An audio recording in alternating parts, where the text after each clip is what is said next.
Ernest hit me. He said, hey, what if we don't have a clear idea of who the best team in America is until like week 7? Ernest, I think this is more likely than not.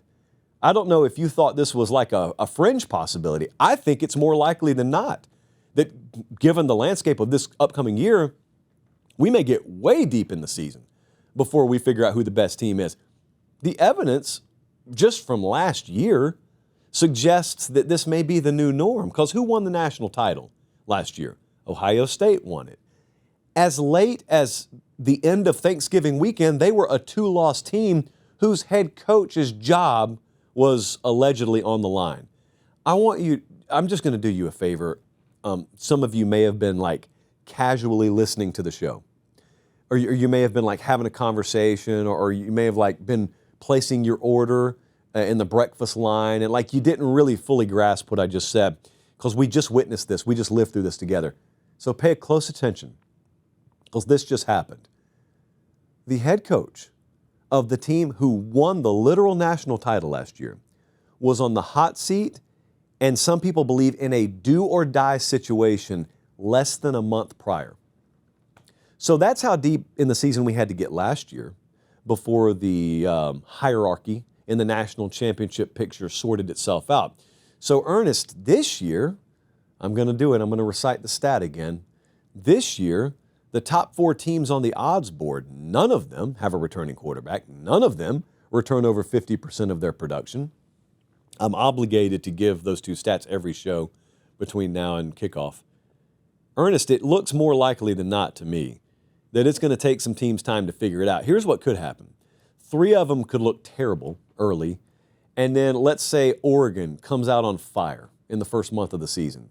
So then everyone decides they're the best team in the country.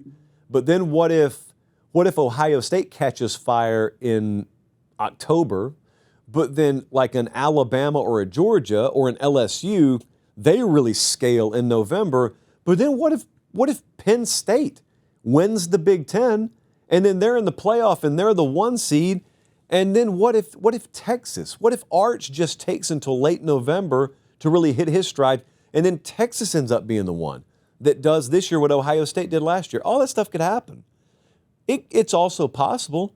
Let me cut in really quick and ask, look, prayer hands, please subscribe to the channel if you haven't already. And if you think you're subscribed, check and make sure. Over 50% of you aren't. It's free, it doesn't sign you up for anything, and it helps us keep the show free, college football year-round, the way God intended it. All right, back to the clip.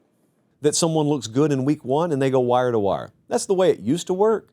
I don't know if the way it used to work is going to be the norm anymore. So, Ernest, I'm saying out of these teams I'm looking at right now at FanDuel, the odds to win the national title, Colin just put it on the screen for you. Ohio State's got the best odds to win the national title this year. It's plus 600. Normally, we'd have like a plus 200 or plus 150. There may even be a team sometimes at minus money in some years. There have been years in the past where Alabama would have been minus 125 to win the whole thing. Just to give you an idea of how much more balanced / unpredictable the field is this upcoming year. You've got, keep this up, Colin, 2, 4, 6, 8. You got 9 teams at plus 1,800 or better. And then that doesn't even include Ole Miss, Michigan, Tennessee, Miami.